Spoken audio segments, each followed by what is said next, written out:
স্বাগতম বাংলা পালসে। আজ শুক্রবার ১৪ নভেম্বর ২০২৫। গতকাল ১৩ নভেম্বর বৃহস্পতিবার রাজধানী ঢাকায় ঘটে গেছে বড় রাজনৈতিক উত্তাল পরিস্থিতি। আজকের ভিডিওতে আমরা জানব গতকালের আন্দোলনে আসলে কি ঘটেছিল, কোন এলাকায় উত্তেজনা ছড়িয়েছিল, ৮ দলের দাবিগুলো কি ছিল এবং আজ সকাল পর্যন্ত পরিস্থিতি কোন দিকে যাচ্ছে। চলুন শুরু করি। গতকাল সকাল থেকেই রাজধানী যেন অন্যরকম হয়ে ওঠে। ফেসবুক, ইউটিউব, টিকটক সবখানেই সবার প্রশ্ন ছিল একটাই, ঢাকায় কি হচ্ছে?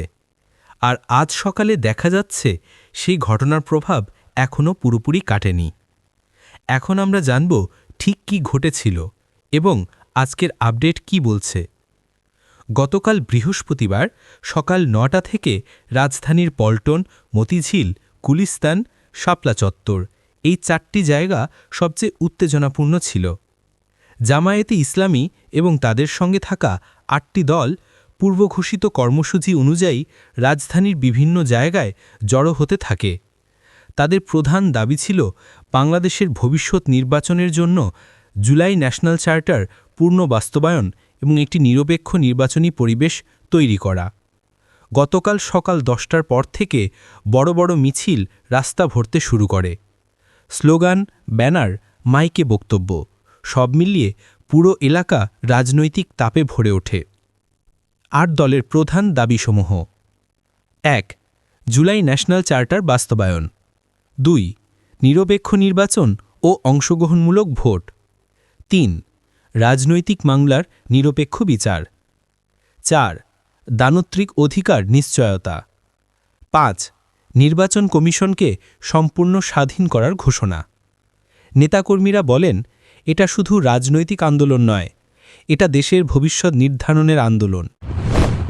গতকালকার উত্তেজনা, কোথায় কি ঘটেছে?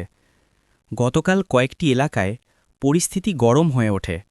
পল্টন মোড়, মতিঝিল, শাপলা চত্বর, গুলিস্তান, বিজয়নগর, আরামবাগ একাধিক জায়গায় ধাওয়া পাল্টা ধাওয়ার ঘটনা ঘটে।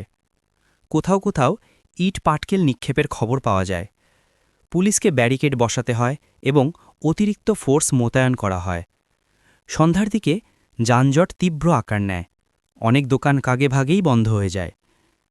আজ ১৪ নভেম্বর সকালে পরিস্থিতি কেমন? আজ সকাল পর্যন্ত পাওয়া তথ্য অনুযায়ী বড় ধরনের সংঘর্ষ নেই, কিন্তু পুলিশ এখনও উচ্চ সতর্কতায়। কিছু এলাকায় এখনও রাস্তায় অতিরিক্ত চেকপোস্ট, অনেকে সকালেই রুট পরিবর্তন করে অফিসে গেছে। গত রাত থেকে সামাজিক মাধ্যমে অনেক গুজব ছড়াচ্ছে।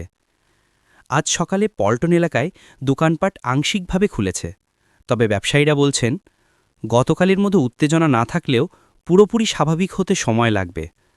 মতিঝিল এলাকাও ধীরে ধীরে স্বাভাবিক হচ্ছে, কিন্তু মানুষের মুখে এখনও একই কথা, রাজনৈতিক পরিস্থিতি কোন দিকে যাচ্ছে? সাধারণ মানুষের প্রতিক্রিয়া আজ সকাল পর্যন্ত। অনেকেই বলেছেন, আজ পথে বের হওয়ার আগে বারবার খবর দেখেছি, গতকাল যা হয়েছে তাতে আতঙ্ক তৈরি হয়েছে। একজন যাত্রী বলেছেন, গতকাল অফিস থেকে বের হতে পারিনি, আজ সকালে বের হয়েছি সতর্ক হয়ে। সোশ্যাল মিডিয়ায় সকাল থেকেই আলোচনা, এবার কি বড় রাজনৈতিক পালাবদলের শুরু? প্রশাসনের আজ সকালের বক্তব্য। আজ সকাল ৮টায় পুলিশের সংক্ষিপ্ত বার্তা, পরিস্থিতি নিয়ন্ত্রণে অতিরিক্ত বাহিনী প্রস্তুত, গুজব না ছড়ানোর অনুরোধ। আজকের ট্রাফিক স্বাভাবিক করার চেষ্টা চলছে। পুলিশ মনে করছে গতকালের ঘটনা পরবর্তী কয়েকদিন রাজধানীতে রাজনৈতিক উত্তাপ থাকতে পারে।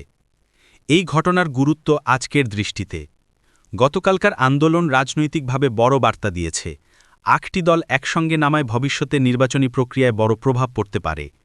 আজকের প্রধান ঝুঁকি হল এখনও পরিস্থিতি পুরোপুরি স্বাভাবিক নয়। রাজনীতির বাতাস কোন দিকে যাচ্ছে সেটা আগামী কয়েকদিনের মধ্যে পরিষ্কার হবে। বিশ্লেষকরা বলছেন, এই আন্দোলন নির্বাচনের সময়সূচি, রাজনৈতিক অবস্থান এবং জনগণের অংশগ্রহণে বড় ভূমিকা রাখবে। আপনি কি গতকাল বা আজ সকালে আন্দোলনের প্রভাব অনুভব করেছেন?